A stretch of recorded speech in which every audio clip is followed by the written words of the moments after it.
যে স্যার আপনি কতজনকে অ্যারেস্ট করবেন?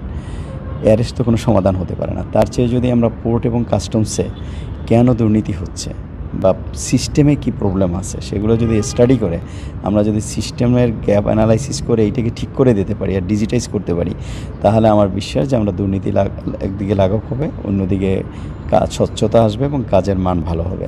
এবং এইটা আমি যখন কাজটা শুরু করেছিলাম অ্যাকচুয়ালি তখন দেখা গেল যে প্রচণ্ড বাধা এবং কেউই চায় না যে মানে অটোমেশনটা হোক। এবং ওই সময় যে চ্যালেঞ্জটা ছিল, আপনারা জানেন যে বিদেশ থেকে মাল আসলে একটা আইজিএম বলে, ইম্পোর্ট জেনারেল ম্যানিফেস্ট, এইটা তখন ম্যানুয়াল ছিল। আর এইটা যে এন্ট্রি দিত রেজিস্ট্রে সেটাও ম্যানুয়াল। আর জাহাজ কতবার আসলো কতবার গেল এটাকে রোটেশন নাম্বার বলে, সেটাও ম্যানুয়াল।